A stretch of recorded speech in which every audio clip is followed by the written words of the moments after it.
ಈಗ phone wireless, ತಿನ್ನುವಂಥ ಆಹಾರ ಫೈರ್ಲೆಸ್, ಇನ್ನು ಪ್ಯಾಕೆಟ್ ಸಂಸ್ಕೃತಿ ಮಾಲ್ಗಳು ಬಂದ ನಂತರ ಫ್ಯಾಟ್ಲೆಸ್, ಇನ್ನು ತರಕಾರಿ ಮಾಂಸ ಸೀಡ್ಲೆಸ್, ಬೋನ್ಲೆಸ್, ಸ್ಕಿನ್ಲೆಸ್, ಕಾರ್ಗಳು ಟ್ಯೂಬ್ಲೆಸ್ಸು, ಕೀಲೆಸ್ಸು, ಹೀಗೆ ಲೆಸ್ ಲೆಸ್ ಲೆಸ್, ಎಲ್ಲಿ ನೋಡಿದರೂ ಲೆಸ್, ನಡುವಲ್ಲಿ ನಾವು ಮಾತ್ರ ಪಸ್ಸು.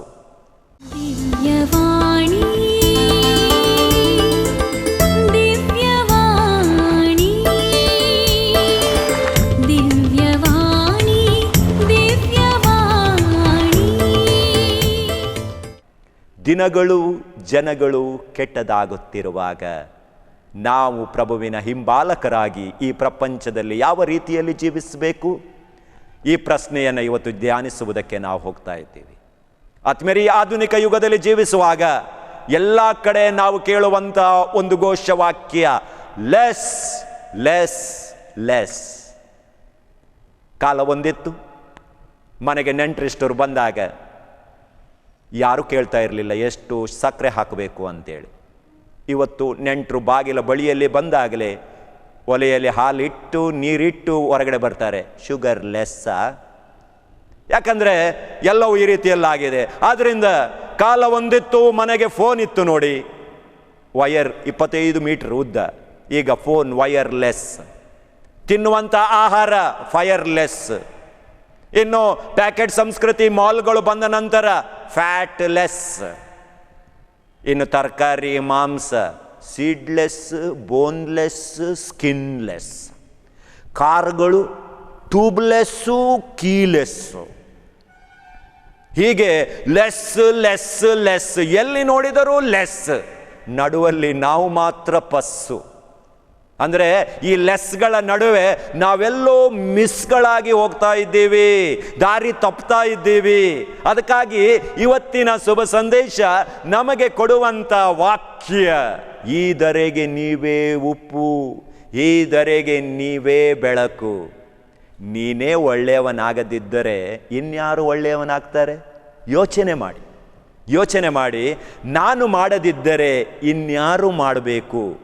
ಈಗಲ್ಲದೆ ಮತ್ಯಾವಾಗ? ಇವತ್ತು ಬದಲಾವಣೆ ಹೊಂದದೇ ಇದ್ರೆ ಮತ್ಯಾವಾಗಪ್ಪ ಬದಲಾವಣೆ ಹೊಂದುವಂಥದ್ದು? 6 ಅಡಿ 3 ಅಡಿಗೆ ಹೋಗುವಾಗಲ? ಆ ದಿನ ಗೊತ್ತಿದ್ರೆ ಬದಲಾಗಬಹುದಿತ್ತು, ಗೊತ್ತಿಲ್ಲ ಅಲ್ವಾ? ಇವಾಗ ನಡೆದಾಡುವಂಥ ವ್ಯಕ್ತಿ ಇನ್ನೊಂದು ಗಳಿಗೆಯಲ್ಲಿ ಇರೋದಿಲ್ಲ. ಆ ದಿನ ಯಾವಾಗ ಬರುವುದು ಎಂದು ನಿಮಗೆ ತಿಳಿಯದು. ಆದ್ದರಿಂದ ಎಚ್ಚರಿಕೆಯಿಂದಿರಿ, ನಿಮ್ಮ ಬೆಳಕು ಪ್ರಕಾಶಿಸಲಿ. ಆತ್ಮೀಯರೇ, ದಿನಗಳು ಜನಗಳು ಕೆಟ್ಟದಾಗ್ತಾ ಇದ್ದಾರೆ. ನಮ್ಮ ಕ್ರಿಸ್ತಿಯ ಬಾಳನ್ನು ನಾವು ಯೋಗ್ಯವಾದ ರೀತಿಯಲ್ಲಿ ಬಾಳಬೇಕು. ಈ ಪ್ರಪಂಚಕ್ಕೆ ಬೆಳಕಾಗಬೇಕು, ಈ ಪ್ರಪಂಚಕ್ಕೆ ಉಪ್ಪಾಗಬೇಕು. ಅದಕ್ಕಾಗಿ 7 ಹೆಜ್ಜೆಗಳು, 7 ಹೆಜ್ಜೆಗಳನ್ನು ಧ್ಯಾನಿಸುವುದಕ್ಕೆ ಇಂದಿನ ಆ ದಿನವನ್ನು ದೇವರು ನಮಗೆ ಕೊಟ್ಟದಕ್ಕಾಗಿ ಸ್ತೋತ್ರ ಸಲ್ಲಿಸೋಣ. ಮೊದಲನೇ ಹೆಜ್ಜೆ, ಈ ಲೋಕಕ್ಕೆ ಬೆಳಕಾಗುವುದಕ್ಕೆ, ಈ ಲೋಕಕ್ಕೆ ಉಪ್ಪಾಗಿ ರುಚಿ ಕೊಡುವುದಕ್ಕೆ ಮೊದಲನೆಯ ಹೆಜ್ಜೆ, ಹೇಗಾದರೂ ಸರಿ ಪರಿಶುದ್ಧವಾಗಿ ಬಾಳಿ. ಹೇಗಾದರೂ ಸರಿ ಪರಿಶುದ್ಧವಾಗಿ ಬಾಳಿ. ದೇವರ ವಾಕ್ಯ ನಮಗೆ ಹೇಳುತ್ತೆ, ಮತ್ತಾಯನು ಬರೆದ ಶುಭ ಸಂದೇಶ 5ನೇ ಅಧ್ಯಾಯ 48ನೇ ವಾಕ್ಯ, ಸ್ವರ್ಗದಲ್ಲಿರುವ ನಿಮ್ಮ ತಂದೆ ಪರಿಶುದ್ಧವಾಗಿರುವಂತೆ ನೀವು ಪರಿಶುದ್ಧರಾಗಿರಿ. ಪ್ರಕಟಣಾ ಗ್ರಂಥ 22ನೇ ಅಧ್ಯಾಯ 11ನೇ ವಾಕ್ಯ ನಮಗೆ ಹೇಳುತ್ತೆ, ಪರಿಶುದ್ಧತೆಯಿಂದ ಅತೀ ಪರಿಶುದ್ಧತೆಯ ಕಡೆಗೆ ಧಾವಿಸಿರಿ ಅಂತ. ಆದರೆ ಕೂಗು, ಪ್ರಪಂಚದ ಕೂಗು, ಪರಿಶುದ್ಧತೆಯಿಂದ ಜೀವಿಸುವುದಕ್ಕೆ ಸಾಧ್ಯವಿಲ್ಲ. ಅದು ಬೊಗಳೆ ಮಾತು. ಯಾರೂ ಪರಿಶುದ್ಧರಾಗಿಲ್ಲ. ಶುದ್ಧ ಸುಳ್ಳು, ಶುದ್ಧ ಸುಳ್ಳು. ಪರಿಶುದ್ಧತೆಯಲ್ಲಿರುವುದಕ್ಕೆ ಸ್ವಲ್ಪ ಸಮಯವನ್ನು ವ್ಯಯ ಮಾಡಿದರೆ ನಾವು ಪರಿಶುದ್ಧವಾಗಿರುವುದಕ್ಕೆ ಸಾಧ್ಯವಿದೆ. ಯಾಕಂದರೆ ಆತ್ಮೀಯರೇ, ಶೋಧನೆಗಳಿರ್ಬೋದು, ಶೋಧನೆಗಳಿಲ್ಲ ಅಂತ ನಾನು ಹೇಳೋದಿಲ್ಲ. ಶೋಧನೆಗಳಿದ್ದಾವೆ, ಪ್ರಪಂಚ ಕೆಟ್ಟೋಗಿದೆ ಅಂದ ಮಾತ್ರಕ್ಕೆ ನಾನು ಕೆಟ್ಟು ಹೋಗಬೇಕಾಗಿ ಏನು ಇಲ್ಲ ಅಲ್ವಾ? ಯಾಕಂದರೆ ದೇವರ ವಾಕ್ಯ ನಮಗೆ ಹೇಳುತ್ತೆ, ಹಳೆ ಒಡಂಬಡಿಕೆಯಲ್ಲಿ ಜೋಸೇಫ ಫರೋವನ ಹೆಂಡತಿ ಆತನನ್ನು ಕೆಡಿಸುವುದಕ್ಕೆ ಕರೆದಾಗ ಆ ಜೋಸೇಫ ತನ್ನ ಮೇಲಂಗಿಯನ್ನು ಅಲ್ಲೇ ಬಿಟ್ಟು ಓಡ್ತಾನೆ. ಅಂದರೆ ಪರಿಶುದ್ಧವಾಗಿರುವುದಕ್ಕೆ ಸಾಧ್ಯ ಇದೆ ಅಂತಾಯಿತು ಆತ್ಮೀಯರೇ. ಅದಕ್ಕಾಗಿ ಪೇತ್ರನು ಬರೆದ ಮೊದಲನೇ ಪತ್ರ 2ನೇ ಅಧ್ಯಾಯ 9ನೇ ವಾಕ್ಯ, ದೇವರು ಆಯ್ದುಕೊಂಡ ಜನಾಂಗ ನೀವು, ರಾಜ ಗುರುವರ್ಗದ ಪವಿತ್ರ ಪ್ರಜೆ, ದೇವರ ಸ್ವಕೀಯ ಜನ, ದೇವರ ಅದ್ಭುತಗಳನ್ನು ಈ ಪ್ರಪಂಚಕ್ಕೆ ಪ್ರಚುರಪಡಿಸುವುದಕ್ಕೋಸ್ಕರನೇ ದೇವರು ನಿಮ್ಮನ್ನು ಆರಿಸಿಕೊಂಡಿದ್ದಾರೆ ಅಂತೇಳುವಾಗ ನಾವು ಉಪ್ಪಾಗಬೇಕು ತಾನೆ, ನಾವು ಬೆಳಕಾಗಬೇಕು ತಾನೆ. ಯಾರ ಬಾಳಿನಲ್ಲಿ ಕತ್ತಲಿದೇನೋ ಅವರ ಬಾಳಿನಲ್ಲಿ ಬೆಳಕಾಗುವುದಕ್ಕೆ ನನ್ನನ್ನು ನಿನ್ನನ್ನು ಈ ಪ್ರಪಂಚಕ್ಕೆ ಕಳುಹಿಸಿದ್ದಾರೆ ಅಂತೇಳಿದರೆ ನಾವು ಬೆಳಕಾಗಲೇಬೇಕು. ಅದಕ್ಕಾಗಿ ಸ್ವಲ್ಪ ಸಮಯವನ್ನು ವ್ಯಯ ಮಾಡಬೇಕು. ಹೇಗಾದರೂ ಸರಿ ಪರಿಶುದ್ಧವಾಗಿ ಬಾಳಿ. ತುಂಬ ಕಷ್ಟ, ಏಕೆಂದರೆ ಆತ್ಮೀಯರೇ ಇದು ಬೈಬಲ್. ಆದರೆ ಇದಕ್ಕಿಂತ ಜಾಸ್ತಿಯಾಗಿ ನಿಮ್ಮ ಕೈಯಲ್ಲಿರುವಂಥದ್ದು ಮೊಬೈಲು. ಯಾವುದು ಬೆಟರು? ಮೊಬೈಲ್ ಬೆಟ್ರಾ, ಬೈಬಲ್ ಬೆಟ್ರಾ? ಯಾಕಂದರೆ ಮೊಬೈಲಲ್ಲಿ ನಿಮ್ಮ ಫ್ರೆಂಡ್ ಕಳಿಸಿದಂಥ ಮೆಸೇಜ್ ಇರುತ್ತೆ, ಅವರ ಚಿತ್ರಗಳಿರ್ತವೆ, ಅವರು ನಿಮ್ಮನ್ನು ಶೋಧನೆಗೆ ಒಳಪಡಿಸುವಂಥ ಅನೇಕ ಸಂಗತಿಗಳು ಆ ಮೊಬೈಲ್ ಒಳಗಡೆ ಇರುತ್ತೆ.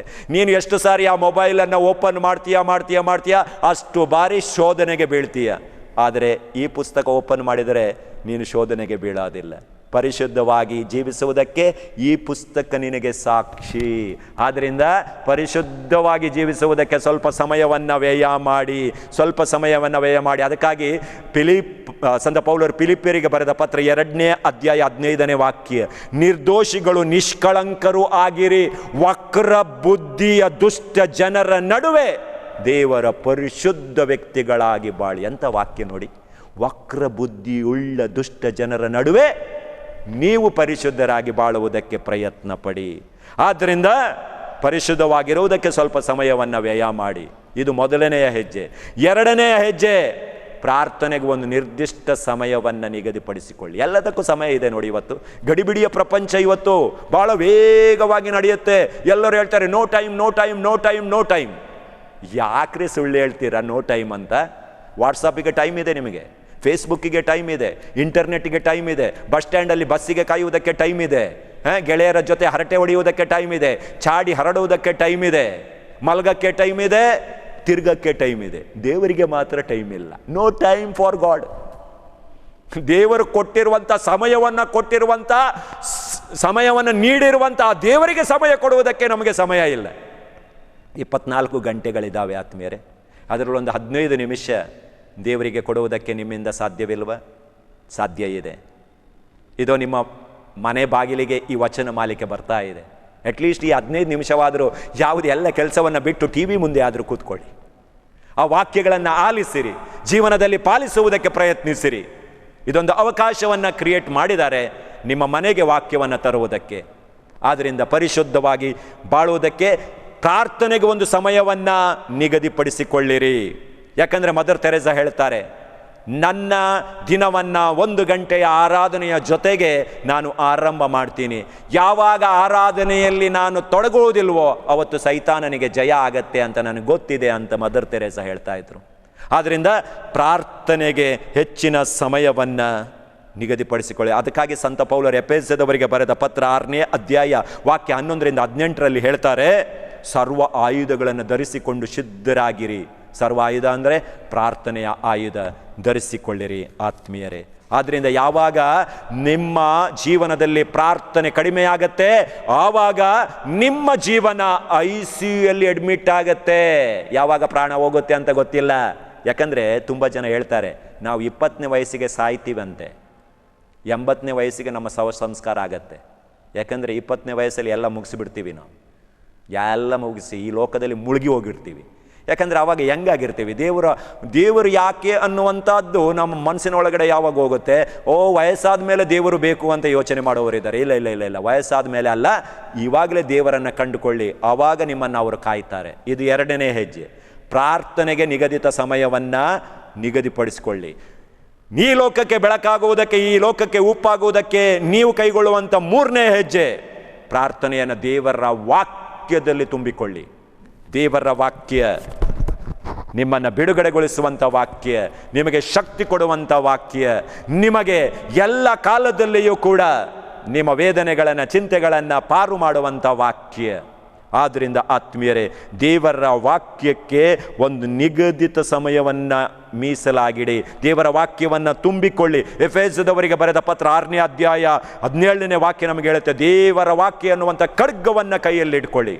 ಆತ್ಮೀಯ ತಂದೆ ತಾಯಿಗಳೇ, ನಿಮ್ಮ ಮಕ್ಕಳಿಗೆ ಓದು ಬರಹ ಇವತ್ತು ತಿಳಿದಿದೆ ಅಂತೇಳಿದರೆ ಅವರಿಗೆ ನಾನು ಮೊಬೈಲ್ ಕೊಡಿ, ಸ್ಕೂಲ್ ಬ್ಯಾಗ್ ಕೊಡಿ ಅಥವಾ ಟೆಕ್ಸ್ಟ್ ಪುಸ್ತಕ ಕೊಡಿ ಅಂತ ಕೇಳಲ್ಲ. ಒಬ್ಬ ತಂದೆಯಾಗಿ ಒಬ್ಬ ತಾಯಿಯಾಗಿ ನಿಮ್ಮ ಮಕ್ಕಳಿಗೆ ಒಂದು ಬೈಬಲನ್ನು ತೆಗೆಸ್ಕೊಡಿ.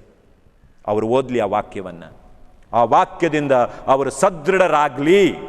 ಆದ್ದರಿಂದ ದೇವರ ವಾಕ್ಯವನ್ನು ತುಂಬಿಕೊಳ್ಳಿ. ಯಾಕಂದರೆ ದೇವರ ವಾಕ್ಯದಲ್ಲಿ ನಾವು ನೋಡ್ತೀವಿ, ಯೇಸು ಕ್ರಿಸ್ತರು ದೇವರ ಪುತ್ರನಾಗಿದ್ದಂಥ ಪ್ರಭು ಯೇಸು ಕ್ರಿಸ್ತರು ಕೂಡ ಸೈತಾನನ ಮೇಲೆ ಜಯವನ್ನು ತಂದುಕೊಂಡಿರುವಂಥದ್ದು. ಆತ್ಮೀಯರೇ, ದೇವರ ವಾಕ್ಯವನ್ನು ಉಪಯೋಗ ಮಾಡಿ.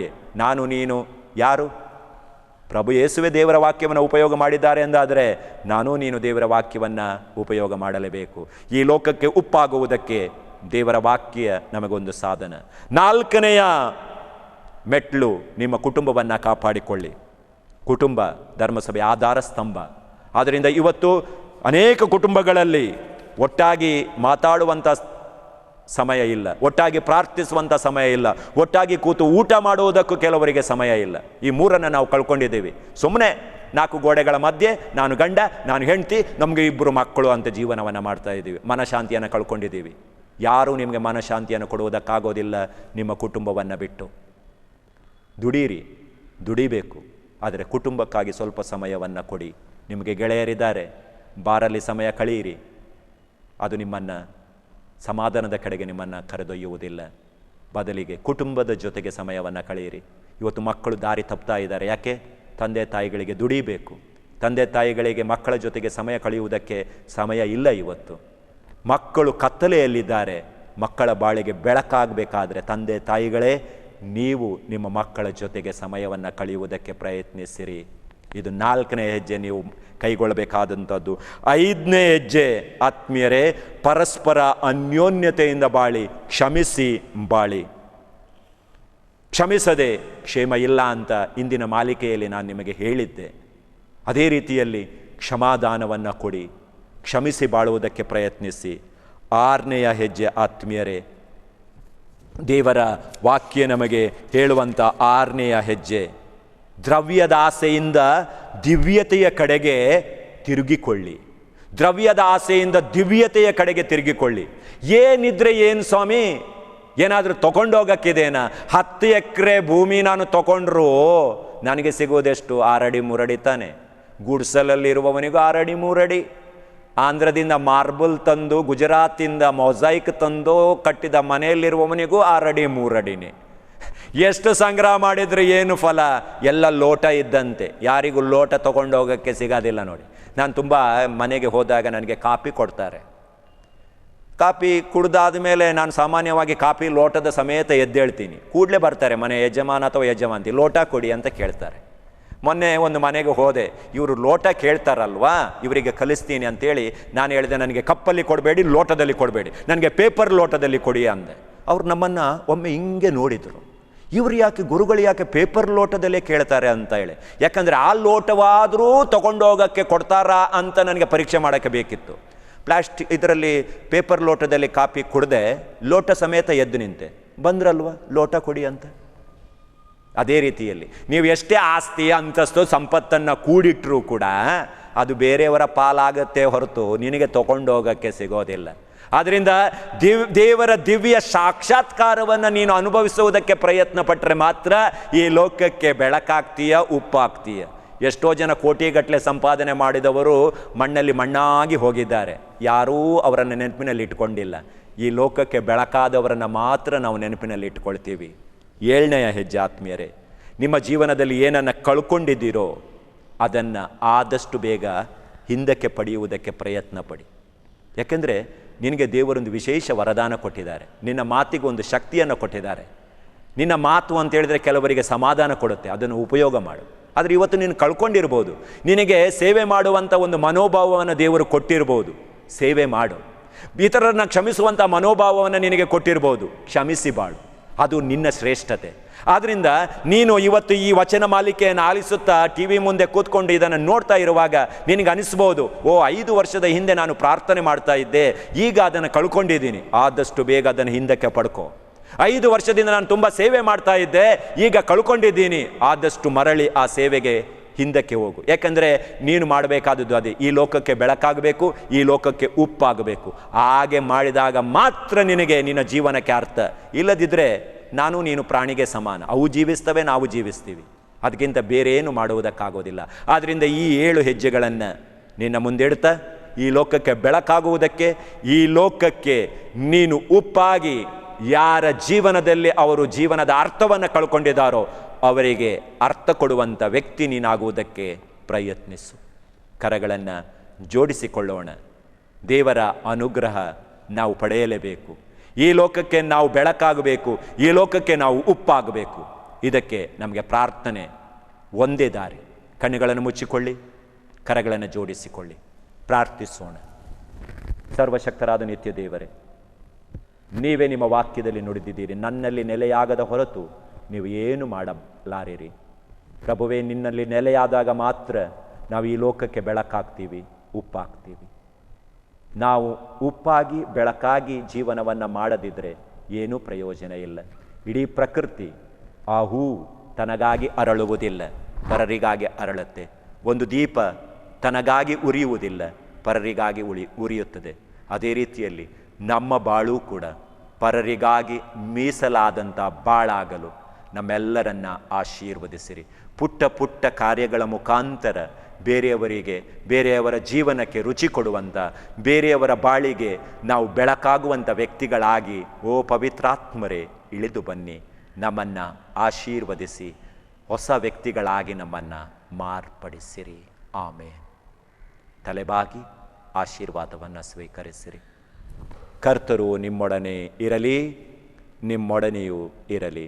ಸರ್ವಶಕ್ತ ದೇವರಾದ ಪಿತ, ಸುತ ಮತ್ತು ಪವಿತ್ರಾತ್ಮರು ನಿಮ್ಮೆಲ್ಲರನ್ನು ಆಶೀರ್ವದಿಸಿ ಸದಾಕಾಲ ಕಾಪಾಡಲಿ.